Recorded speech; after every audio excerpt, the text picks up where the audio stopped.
இந்த உலகத்துல இருக்கக்கூடிய ரொம்பவே அழகான 5 பாம்புகளை தான் இந்த வீடியோ நம்ம பார்க்க போறோம். இந்த வீடியோ உங்களுக்கு பிடிச்சிருந்தா மறக்காம இந்த வீடியோக்கு ஒரு லைக் பண்ணிட்டு அப்படியே நம்ம சேனலை சப்ஸ்கிரைப் பண்ணிருங்க. இப்போ வாங்க வீடியோக்குள்ள போகலாம். 5வது இடத்துல இருக்க பாம்பு தான் ஈஸ்டர்ன் இண்டிகோ ஸ்னேக். வட அமெரிக்கால இருக்கக்கூடிய அழகான பாம்புகள்ல இந்த பாம்பு ஒண்ணு. அதோட வட அமெரிக்கால இருக்கக்கூடிய விஷத்தன்மை இல்லாத பாம்புகளோட அரசனாவும் இந்த பாம்பு தான் இருக்கு. இந்த பாம்புகள் சராசரியா 8 அடியில இருந்து 9 அடி வரைக்கும் நீளமா வளரும். அதாவது 2.5 மீட்டர்ல இருந்து 2.7 மீட்டர் வரைக்கும். ஒரு சில பாம்புகள் இந்த நீளத்துக்கும் அதிகமா கூட வளரும். இந்த பாம்புகளோட உருவம் மட்டும் ரொம்பவே நீளமானது கிடையாது. இந்த பாம்புகளோட தைரியமும் அதோட ஆதிக்க தன்மையும் ரொம்பவே நீளமானது.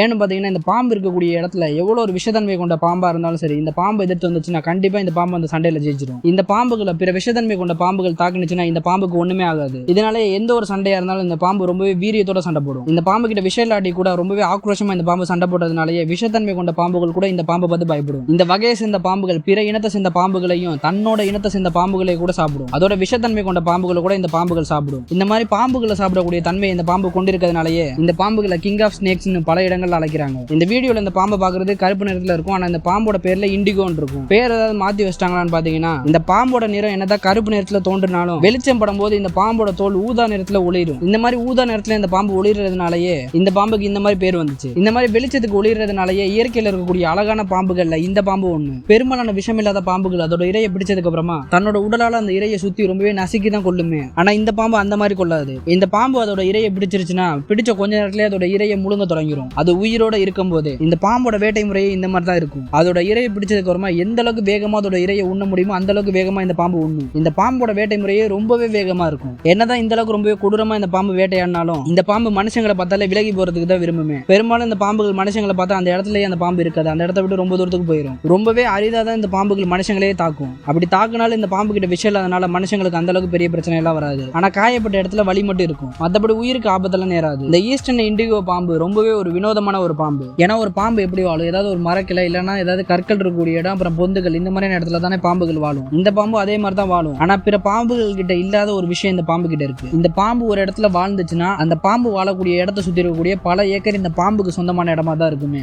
அந்த அளவுக்கு இந்த பாம்பு அதோட வாழ்விடத்தை ரொம்பவே பெருசா வச்சிருக்கும். கிட்டத்தட்ட ஒரு பாம்பு மட்டுமே 1000 ஏக்கருக்கு மேல இடத்தை பிடிச்சி வச்சிருக்கும். இந்த பாம்பு அதோட வாழ்விடமா கொண்டிருக்கக்கூடிய அந்த 1000 ஏக்கருக்குள்ள மனுஷங்க வரலாம் போகலாம். ஆனா பிற பாம்புகள் வந்துச்சுன்னா அந்த பாம்புகளை இந்த பாம்பு சும்மா விடாது. அந்த பாம்போட சண்டை போட்டு கண்டிப்பா அந்த பாம்பு இந்த பாம்பு கொன்றும். இந்த மாதிரியான வாழ்க்கை முறையை இந்த பாம்புகள் கொண்டிருக்கிறதுனாலயே பிற விஷத்தன்மை கொண்ட பாம்புகள் கிட்ட இருந்து மனுஷங்களை அதிக அளவு இந்த பாம்புகள் பாதுகாக்குது. ஏன்னா எந்த ஒரு விஷத்தன்மை கொண்ட பாம்பா இருந்தாலும் சரி, இந்த பாம்பு வாழக்கூடிய இடத்துக்கு வந்துச்சுன்னா கண்டிப்பா இந்த பாம்பு அந்த பாம்பு கூட சண்டைக்கு போகும். இதனாலே இந்த விஷத்தன்மை கொண்ட பாம்புகள் பெரிய அளவுல மனுஷங்களை தாக்குறத இந்த பாம்புகள் குறைக்குது. இயற்கையாவே இந்த பாம்புகள் ரொம்ப ஒரு புத்திசாலித்தனமான ஒரு பாம்புகளா இருக்கு. இந்த பாம்புகள் வாழக்கூடிய இடத்தையும் அது போகக்கூடிய வழியையும் இந்த பாம்புகள் நினைவுல வச்சிருக்கும். அதோட இந்த பாம்பை பிடிச்சி ஏதாவது ஒரு இடத்துல அடைச்சு வச்சுட்டாங்கன்னா அந்த இடத்துல இருந்து எப்படி வெளியில வர்றது கூட இந்த பாம்புகள் கண்டுபிடிக்கும். அந்த மாதிரி இந்த பாம்புகள் வாழக்கூடிய இந்த சூழல்ல எப்படி வாழ்றதுன்றது இந்த பாம்புகள் ரொம்பவே சீக்கிரமாவே கத்துக்கும். இதனாலேயே பாம்புகள் இனத்திலேயே உயர்ந்த அறிவாற்றல் கொண்ட பாம்புகள்ல இந்த பாம்பு ஒண்ணு. என்னதான் பாம்புகளோட அரசனா இருந்தாலும் இந்த பாம்புகள் கொஞ்சம் கொஞ்சமா அழிஞ்சுக்கிட்டு வருது. காடுகள் அதிக அளவு அழிக்கப்படுறதுனாலையும் மனுஷங்களுக்கு பயந்து இந்த பாம்புகள் வேற இடத்துக்கு போறதுனாலையும் சாலை விபத்துனாலையும் இந்த பாம்புகள் கொஞ்சம் கொஞ்சமா அழிஞ்சுக்கிட்டு வருது. இதனாலேயே சட்டப்படி இந்த பாம்புகளை பிடிக்க கூடாது, கொல்லக்கூடாதுன்ற சட்டங்கள்லாம் இருக்கு. விஷம் கொண்ட பாம்புகள் கிட்ட இருந்து மனுஷங்களை அதிக அளவு பாதுகாக்கிறதே இந்த விஷம் இல்லாத இந்த பாம்புகள் தான். இந்த பாம்புகள் கொஞ்சம் கொஞ்சமா அழிஞ்சிச்சுன்னா இந்த பாம்பை சுத்தி இருக்கக்கூடிய இயற்கை சமநிலையும் கொஞ்சம் கொஞ்சமா அழியும்.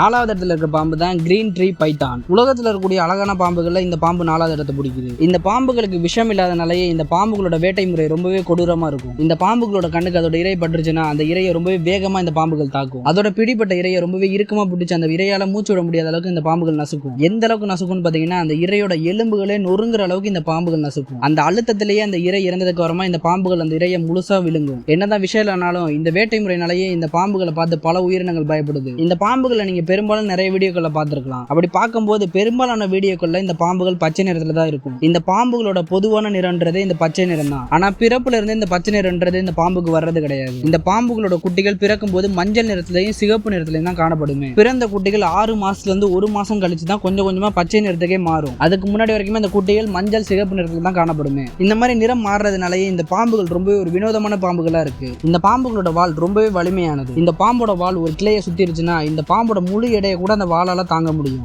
இந்த மாதிரி தாங்குறது எல்லா பாம்பால எல்லாம் முடியாது. இந்த மாதிரி இந்த பாம்போட வால் ரொம்பவே வலிமையா இருக்கிறதுனாலயே மரத்துல தூங்கும் போது கூட இந்த பாம்போட வால் ஏதாவது ஒரு கிளையை சுத்தினபடிதான் இந்த பாம்பு தூங்கவே செய்யும். அதோட இந்த பாம்புகள் தரையில தூங்கும் போது ஒரு எஸ் வடிவமான ஒரு ஷேப்புக்கு மாதிரி தான் இந்த பாம்புகள் தூங்குமே. அதாவது இந்த பாம்போட தலை நடுவுல இருக்கும். அதோட உடல் எஸ் மாதிரி சுத்தி இருக்கும். இந்த மாதிரியான ஒரு வடிவத்துல தான் இந்த பாம்புகள் தூங்குமே. இந்த மாதிரியான நிலையில இருந்துட்டு இந்த பாம்புகள் தூங்கும் போது திடீர்னு இந்த பாம்புகளுக்கு ஏதாவது ஆபத்து வந்துச்சுன்னா உடனே இந்த பாம்புகள் தாக்குறதுக்கு தயாராகும். இந்த பாம்புகள் பகல் நேரத்துல பிற பாம்புகளை மாதிரி ரொம்பவே அமைதியா இருக்கும். சாப்பிடும், அதோட உறங்கும். இரவு நேரத்துல தான் இந்த பாம்புகள் வேட்டைக்கே போகும். இரவு நேரத்துல இந்த பாம்புகளோட கண்கள் மின்னக்கூடிய தன்மையை கொண்டு இருக்கும். இரவு நேரத்துல இந்த பாம்புகள் வேட்டைக்கு போகும்போது ஒரு சின்ன சத்தம் எங்க இருந்து வந்தாலும் அந்த இடத்த நோக்கி தாக்குற மாதிரி தான் இந்த பாம்புகள் போகவே செய்யும். இந்த பாம்புகள் இரவு நேரத்துல வேட்டையாடும் போது இந்த பாம்புகள் எந்த அளவுக்கு வேகமா இருக்கும்னு பாத்தீங்கன்னா 0.15 வினாடிக்கும் குறைவான நேரத்துல இந்த பாம்புகள் தாக்கும். அதுவும் ஒரு வினாடிக்கு ரொம்பவே குறைவான நேரத்துல இந்த பாம்புகள் வேகமா செயல்படும். இந்த பாம்புகளுக்கு என்னதான் விஷயம் இல்லாட்டியும் இந்த பாம்புகளோட பற்கள் ரொம்பவே நீளமா இருக்கும். அதுவும் ஊசி மாதிரி வளைஞ்ச வடிவத்துல இதோட பற்கள் இருக்கும். இந்த மாதிரியான வடிவத்துல இருக்கிறதுனால இந்த பாம்பு ஒரு முறை கடிச்சாலே அந்த கடிச்ச பொருள் அவ்வளவு சீக்கிரம் விடாது. மனுஷங்களை கடிச்சிச்சுன்னா மனுஷங்களுக்கு ஆழமான காயமும் ரத்தப்போக்கும் ஏற்படும். இந்த பாம்பு மனுஷங்களை தாக்குமான்னு பாத்தீங்கன்னா பெரும்பாலும் இந்த பாம்பு மனுஷங்களை தாக்காது. பிற பாம்புகளை மாதிரியே இந்த பாம்பு மனுஷங்களை பார்த்தா விலகி போறதுக்கு தான் விரும்புமே. ஆனா மனுஷங்க இந்த பாம்பை தாக்குறதுக்கு வந்தாங்கன்னா இந்த பாம்பு கண்டிப்பா திருப்பி தாக்கும். அதுவும் இந்த பாம்பை பிடிக்கிறதுக்காக யாராவது போனாங்கன்னா அந்த நேரத்துல இந்த பாம்பு ரொம்பவே கொடூரமா இருக்கும். இந்த பாம்புகள் எந்தெந்த நாட்டுல எல்லாம் காணப்படுதுன்னு பாத்தீங்கன்னா நியூகினியா, இந்தோனேஷியா, வட ஆஸ்திரேலியா இந்த நாடுகள்ல இருக்கக்கூடிய அடர்ந்த மலைக்காடுகள்ல தான் இந்த பாம்புகள் காணப்படுது.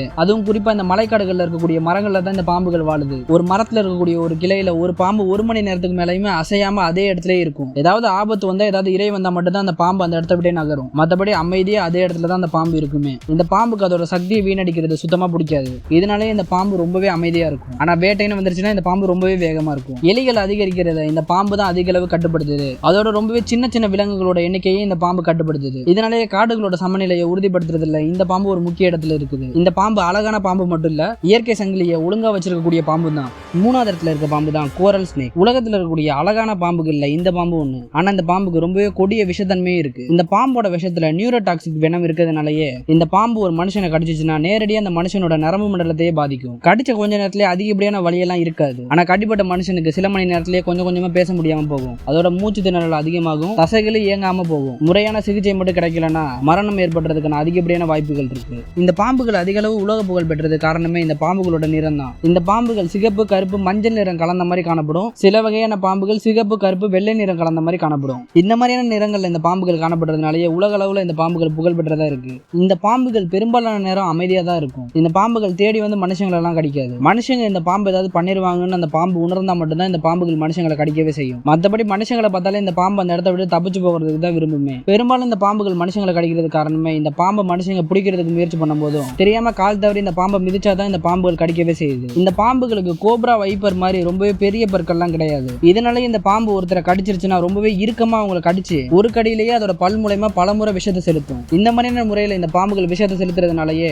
ரொம்பவே கடினமான உடையை போட்டிருந்தா கூட இந்த பாம்புகள் கடிக்கும் போது அந்த உடையை மீறி அவங்களோட தோலுக்குள்ள இந்த விஷம் போகும். அந்த மாதிரியான ஒரு கடியை இந்த பாம்புகள் வெளிப்படுத்துது. இந்த பாம்புகளும் பிற பாம்புகளை மாதிரி இரவு நேரத்துல தான் வேட்டையாடுமே. பகல் நேரத்துல மண்ணுக்குள்ளேயும் கற்களுக்குள்ளேயும் இலைகளுக்குள்ள மறைஞ்சு இந்த பாம்புகள் இருக்கும். இந்த மாதிரி மறைஞ்சு வாழ்றதுனாலயே மனுஷங்களோட கண்ணுக்கு அவ்வளவு சீக்கிரம் இந்த பாம்பு தெரியாது. இந்த பாம்புகளை மனுஷங்க பாக்குறதே ரொம்பவே அரிதா தான் இருக்கும். இந்த பாம்புகளோட உணவு பட்டியல்ன்றது பிற பாம்புகளை மாதிரி தான். பள்ளிகள், தவளைகளை இந்த பாம்புகள் சாப்பிடும். ஒருவேளை பள்ளியும் தவளையும் கிடைக்கலன்னா பாம்பு இனத்தை சேர்ந்த பிற பாம்புகளோட குட்டிகளை கூட இந்த பாம்புகள் சாப்பிடும். ஆனா இந்த மாதிரி சாப்பிடுறது ரொம்பவே கம்மி தான். இந்த மாதிரி பிற பாம்புகளை இந்த பாம்புகள் சாப்பிடுறதுனாலயே இந்த பாம்பை ஸ்னேக் ஈட்டிங் ஸ்னேக்னு கூட அழைக்கிறாங்க. இந்த பாம்புகள் எந்தெந்த நாட்டுல எல்லாம் காணப்படுதுன்னு பாத்தீங்கன்னா இந்தியா, தென்னாசியா, ஆஸ்திரேலியா, ஆப்பிரிக்கா, அப்புறம் அமெரிக்கா இந்த மாதிரியான நாடுகள்ல தான் இந்த பாம்புகள் காணப்படுது. இந்த பாம்புகள் பிற விஷ பாம்புகளோட குட்டிகளை சாப்பிடுறதுனாலயே பாம்புகளோட எண்ணிக்கையை சமநிலையில வச்சுக்கிறதுல இந்த பாம்புக்கு ஒரு முக்கிய இடம் இருக்குது.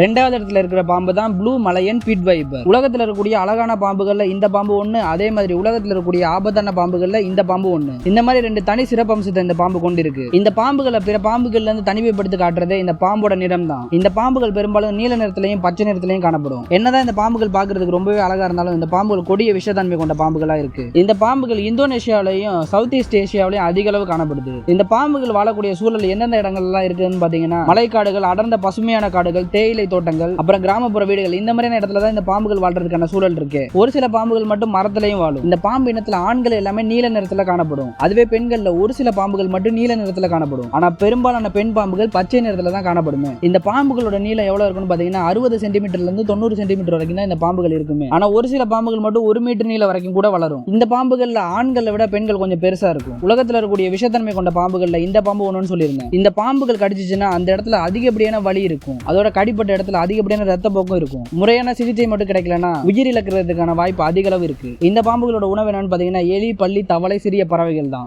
இந்த பாம்புகள் இரவு நேரத்துல தான் அதிகமா செயல்படுறதுக்கு விரும்புமே. பகல் நேரத்துல பெரும்பாலும் மரங்கள்ல தான் இந்த பாம்புகள் இருக்கும். அப்படி மரங்கள்ல இருக்கும்போது இந்த பாம்புகள் ரொம்பவே அமைதியா இருக்கும். இந்த பாம்புகள் நாகபாம்பு மாதிரி வார்னிங் எல்லாம் கொடுக்காது. யாராவது இந்த பாம்பை தாக்குறதுக்கு வந்தாலோ இல்ல யாராவது இந்த பாம்பை தாக்குற மாதிரி தெரிஞ்சா கூட இந்த பாம்பு திருப்பி தாக்கும். இந்த பாம்புகள் ஓவோவிவிபாரஸ் வகையை சேர்ந்தது. இந்த வகையை சேர்ந்த பாம்புகள் முட்டையிடாது. ஆனா முட்டை வந்து இந்த பாம்புகளோட வயிற்றுக்குள்ள உருவாகும். அப்படி உருவான முட்டைகள் வந்து அதோட வயிற்றுக்குள்ளே புரிஞ்சு அதுக்கப்புறமா குட்டிகளா வெளியில வரும். இந்த மாதிரி ஒரு முறையில மட்டுமே இந்த பாம்பு 5 ல இருந்து 15 குட்டிகள் வரைக்கும் போடும். இந்த பாம்புகள் அதிகப்படியான விஷத்தன்மை கொண்டிருக்கிறதுனாலே இந்த பாம்பை வீட்டுல வச்சு வளர்க்கறதுக்கு தடை இருக்கு. ஆனா இருந்தாலும் இந்த பாம்போட விஷத்துக்காகவும் இந்த பாம்பு ரொம்பவே அழகா இருக்கிறதுக்காகவும் இந்த பாம்புகளை பல இடங்கள்ல கடத்திக்கிட்டு தான் இருக்காங்க. முதல் இடத்துல இருக்கிற பாம்பு தான் ரெயின்போ போவா. உலகத்துல இருக்கக்கூடிய அழகான பாம்புகள்ல இந்த பாம்பு ஒண்ணு. பாம்பு இனங்கள்லயே இந்த பாம்பு ரொம்பவே ஒரு அழகான ஒரு பாம்பு. இந்த பாம்புக்கு இந்த மாதிரி பேர் வர்றதுக்கு காரணமே இந்த பாம்போட தோல் மேல சூரிய ஒளி படும் போது இந்த பாம்போட தோல் வானவில் நிறம் மாதிரி பல நிறங்களுக்கு மின்னும். இந்த மாதிரியான ஒரு மிகப்பெரிய ஒரு தனி சிறப்பு இந்த பாம்புக்கு இருக்கிறதுனாலதான் இந்த பாம்புக்கு இந்த மாதிரி பேரே வந்துச்சு. இந்த பாம்புகள் பெரும்பாலும் தென் அமெரிக்காவில தான் அதிகமா காணப்படுது.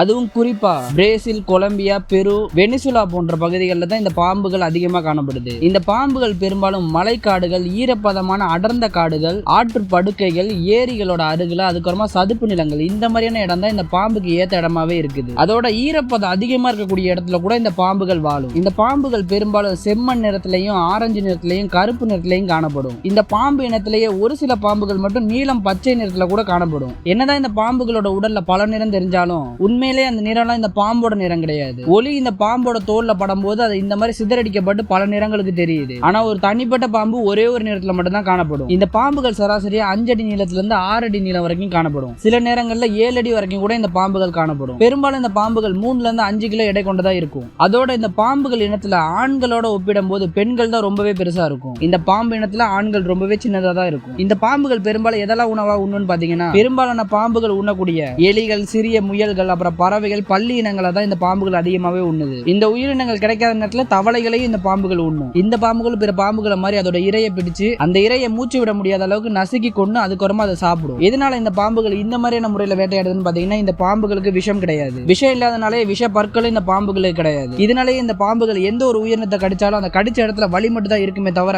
உயிருக்கு ஆபத்தான சூழல்லாம் உருவாகாது. இந்த பாம்புகள் பெரும்பாலும் இரவு நேரத்துல தான் செயல்படுமே. ஏன்னா இந்த பாம்புகள் மனுஷங்களை கண்டாலே மனுஷங்களை பார்த்து விலகி போறதுக்கு தான் விரும்பும். பெரும்பாலும் மனுஷங்களை தவிர்த்து மனுஷங்க இல்லாத இடத்துல தான் இந்த பாம்புகள் அதிகமாவே காணப்படும். பெரும்பாலான நேரம் இந்த பாம்புகள் ரொம்பவே அமைதியா தான் இருக்கும். இந்த பாம்புகளை ஏதாவது ஒரு உயிரினம் அச்சுறுத்த வந்தா தான் இந்த பாம்புகள் சண்டைக்கே போகும். இந்த பாம்புகள் விவிபாரஸ் வகையை சேர்ந்த ஒரு பாம்பு. இந்த விவிபாரஸ் வகையை சேர்ந்த பாம்புகள் முட்டையிடாது நேரடியாவே குட்டிகளா தான் போடும். இந்த பாம்பு விவிபாரஸ் சேர்ந்ததா இருக்கிறதுனால இந்த பாம்புகளும் குட்டிகள் தான் போடும். ஒரு முறையில மட்டுமே 10 ல இருந்து 25 குட்டிகள் வரைக்கும் இந்த பாம்புகள் போடும். இப்படி பிறக்கக்கூடிய குட்டிகள் பிறந்த உடனே தாயை விட்டுலாம் பிரியாது. கொஞ்ச காலத்துக்கு தாய் கூட தான் இருக்கும். அந்த காலகட்டம் முழுக்கவே இந்த தாய் பாம்பு தான் அதோட குட்டிகளுக்கு தேவையான எல்லா பாதுகாப்பையுமே அளிக்கும். அதோட உணவும் கொடுக்கும். இந்த பாம்புகள் காடுகள்ல வாழும்போது 15 ல இருந்து 20 ஆண்டுகள் வரைக்கும் உயிர் வாழும். இதுவே மனுஷங்களோட பாதுகாப்புல இந்த பாம்புகள் வளர்ந்துச்சுன்னா 25 ஆண்டுகள் வரைக்கும் கூட உயிர் வாழும். இந்த பாம்பு ரொம்பவே அமைதியா இருக்கிறதுனாலயும் இந்த பாம்பு கிட்ட விஷத்தன்மை இல்லாததுனாலயே இந்த பாம்புகளை ஒரு சில நாடுகள்ல செல்ல பிராணியா வளர்க்குறாங்க. அந்த மாதிரி வளர்க்குறவங்க கூட இந்த பாம்பை ரொம்பவே பாதுகாப்பா வச்சு பாத்துக்கிறாங்க. ஏன்னா இந்த பாம்புக்கு அதிகப்படியான ஈரப்பதம் தேவைப்படுறதுனாலயே ரொம்பவே ஈரப்பதமான இடங்கள்ல தான் இந்த பாம்புகளை வளர்க்கவே செய்றாங்க. இந்த பாம்பை வளர்க்கக்கூடிய கொஞ்சம் ஸ்டேஜ் வரைக்குமே இந்த பாம்பு கொஞ்சம் ஆக்ரோஷமா தான் இருக்கும். ஆனா அதுக்கப்புறமா அதோட உரிமையாளர்கிட்ட இந்த பாம்பு ரொம்பவே அமைதியா நடந்துக்கும். ஆனா என்னதான் இருந்தாலும் இது ஒரு பாம்பு. இந்த பாம்பு ரொம்பவே பாதுகாப்பா தான் வளர்க்குறாங்களே. காடுகள் கொஞ்சம் கொஞ்சம் அழிக்கப்பட்டு வர்றதுனாலயே இந்த பாம்பு கொஞ்சம் அபாய நிலையில தான் இருக்குது.